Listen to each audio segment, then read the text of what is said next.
শহীদ মৌলানা মতিউর রহমান নিজামী, শহীদ আলী আহসান মোহাম্মদ মুজাহিদ এবং আল্লামা দিলাওয়ার হোসেন সাইদি রাহিমাহুল্লাহ, এই তিনজনকে জুন মাসের 29 তারিখ গ্রেফতার করা হয়। তাদের অপরাধ, তারা নাকি ইসলাম ধর্মের অবমাননা করেছেন। আফসোস, ইসলামের জন্য আজীবন যারা লড়াই করলেন, যাদের অনুসারীরা এখনো লড়াই করে যাচ্ছেন, যাদের অনুসারীরা জেল জুলুম শাহাদত কবুল করেছেন, তাদেরকেই অপবাদ দেওয়া হলো তারা ধর্মের অবমাননা করেছেন। বিভিন্ন পেশার সম্মানিত ভাইদেরকে নিয়ে আমরা একসাথে বসতে পারবো, এই স্বপ্নও দেখি নাই, কল্পনাও করি নাই।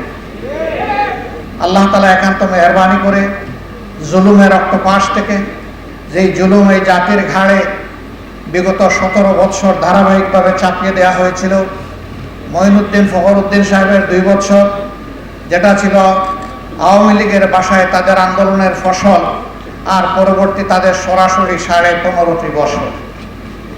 এ সময়ের ভিতরে আপনারা নিশ্চয়ই জানেন, সর্বপ্রথম আঘাতটা এসেছিল তৎকালীন বিডিআরের হেডকোয়ার্টার পিলখানায় 57 জন কমিটেড চৌকস দেশপ্রেমিক সেনা কর্মকর্তার উপর। অত্যন্ত নির্মমভাবে তাদেরকে হত্যা করা হয়েছিল, তাদের পরিবারের সদস্যদেরকে নাজেহাল করা হয়েছিল, তাদের পরিবারের মা বোনদের ইজ্জত কেড়ে নেওয়া হয়েছিল, ইজ্জত লুণ্ঠন করার পর তাদেরকে হত্যা করে ড্রেইনে ভাসিয়ে দেওয়া হয়েছিল। এই দিনটি জাতির জন্য একটি কালো দিন, কিন্তু সেই দিনের এ ঘটনা যারা ঘটিয়েছে, আজও অপরাধীরা চিহ্নিত হয়নি, জাতির সামনে স্পষ্ট হয়নি।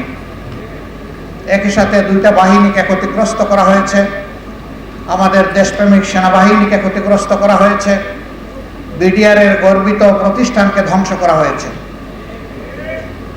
এরপরে আপনারা লক্ষ্য করেছেন, পরবর্তী বছরের মাঝামাঝি এসে বাংলাদেশ জামাতে ইসলামের উপর আঘাত দেওয়া হয়েছে অত্যন্ত মিথ্যা এবং খোঁড়া অজুহাতে। জামাতে ইসলামের তৎকালীন আমির, নায়েবে আমির এবং সেক্রেটারি জেনারেল শহীদ মৌলানা মতিউর রহমান নিজামী, শহীদ আলী আহসান মোহাম্মদ মুজাহিদ এবং আল্লামা দিলাওয়ার হোসেন সাইদি রাহিমাহুল্লাহ, এই তিনজনকে জুন মাসের 29 তারিখ গ্রেফতার করা হয়। তাদের অপরাধ, তারা নাকি ইসলাম ধর্মের অবমাননা করেছেন। আফসোস, ইসলামের জন্য আজীবন যারা লড়াই করলেন, যাদের অনুসারীরা এখনো লড়াই করে যাচ্ছেন, যাদের অনুসারীরা জেল জুলুম শাহাদত কবুল করেছেন, তাদেরকেই অপবাদ দেওয়া হলো তারা ধর্মের অবমাননা করেছেন।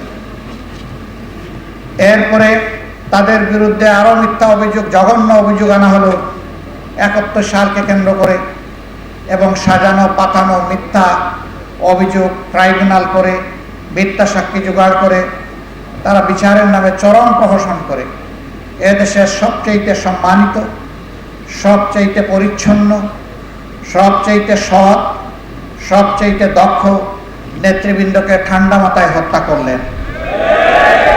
5 জনকে ফাঁসি দেওয়া হলো, 5 জন জেলের ভিতরে মর্মান্তিকভাবে তাদেরকে ধুকে ধুকে মৃত্যুর দিকে ঠেলে দেওয়া হলো, আর 1 জন র্যাবের অশোভন আচরণের শিকার হয়ে হসপিটালে গিয়ে দুনিয়া থেকে বিদায় নিলেন। এক এক করে প্রিয় সংগঠন 11 জন শীর্ষ দায়িত্বশীলকে হারালো। তার পাশাপাশি তাদের রক্ত পান করে তারা ক্ষান্ত হলো না, বরঞ্চ দেশের প্রত্যেকটি জনপদে আমাদের শত শত ভাই বোনকে হত্যা করা হলো। মহান মানবের দরবারে দোয়া করি, আল্লাহ তাআলা এই জুলুমের শিকার হয়ে দুনিয়া থেকে বিদায় নেওয়া আমাদের সব কয়টি কলিজার টুকরা ভাই বোনকে মুহাক্কিক শহীদ হিসাবে কবুল করুন।